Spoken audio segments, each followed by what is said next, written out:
Hi guys, it's a beautiful day once again and welcome back to Dexter's World channel.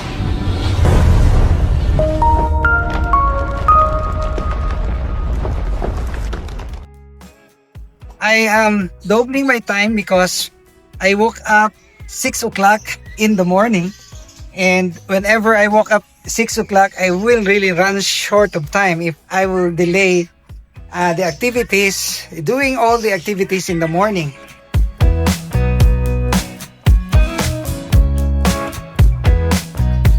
So just this morning, I check all the waters of the cages for our pets.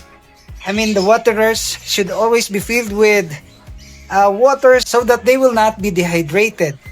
And one of the serious concerns that would really confront you when you will not strictly monitor your pets is the lack of water, because the your staff would be so negligent about this. And I always tell them that the water is really very important for our pets, because especially for the feathered animals, because they don't have sweat glands, meaning that they cannot store liquid on their bodies. That's why they have to be given water every now and then so that they can rehydrate themselves, especially for the doves, for the chickens, and even for these rabbits.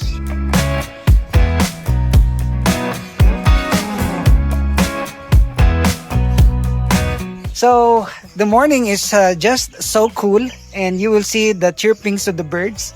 And yes, once again, it's a sunny Wednesday, and this is one of the hottest temperature as announced by the social weather stations, because today we will experience some 43 degrees Celsius.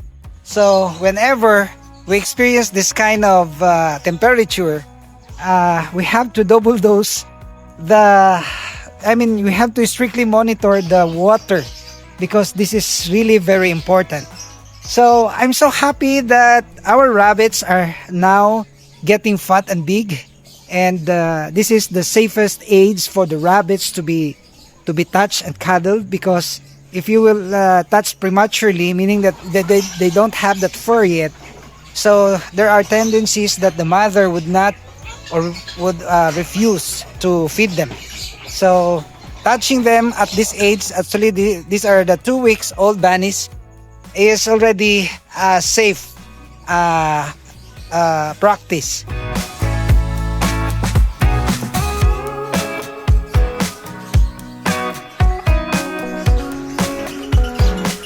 I don't know if there is some disorder within me.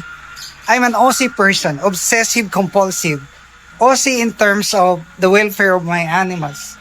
So I feel very sad when my staff would fail to follow my instructions, especially on the aspect of care, attention, the giving of food, the giving of water.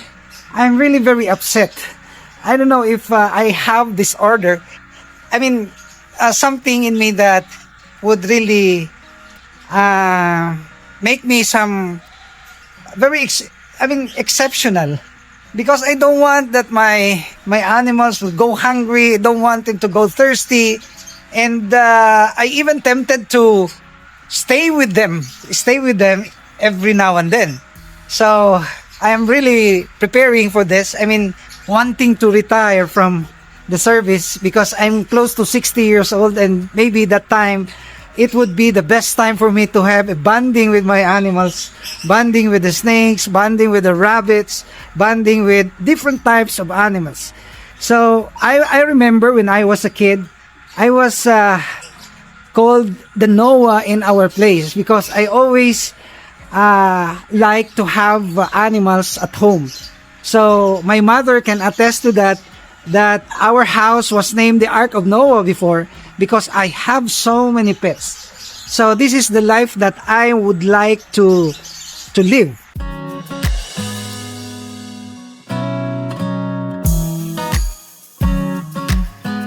Are you also enthusiastic about landscaping? This is also my the areas of my concentration is to produce flowering plants. You look at this. This is I'm poor of recalling names of plants, but I am very fascinated about the flowers that they're gonna produce.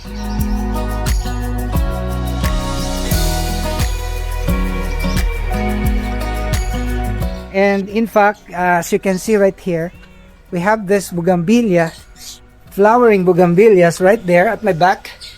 And I am so worried because one of the bougainvilleas died. Actually, it was transferred, but it was not transferred properly by my staff. That's why I am grieving over this. Grieving in a sense that I cannot really imagine or the pain that this plant is undergoing because it dried all the leaves, it dried all the flowers, but I'm still hoping that this will survive because this is a very costly bougainvillea. I bought this around 15,000 pesos only to die when they were transferred. So that's the saddest thing that a planter would ever feel and experience when your costly plants will die. So I learned my lesson. Maybe next time when they're gonna transfer plants, I will closely supervise so that the thing like this would no longer occur. So this is actually the update for today, and I'm still glad, you know. Just this morning I was so upset to see that some of our chickens water was dry. So I'm quite upset, but you will also see that our fish pond is experiencing, I am experiencing over the pond this problem about leaking. So yesterday I made a vlog about how to go about these leaks, but I still don't have someone to do this for me.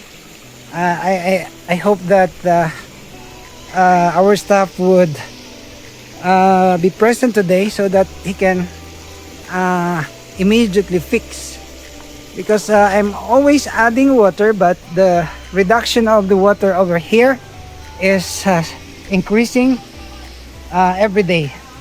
So the water lines are already very visible right here, and I hope that we can fix this early as possible, because we have so many of this Japanese koi, tilapia and hito already. I don't know where to put them when this will dry up, but I believe we can fix this very soon.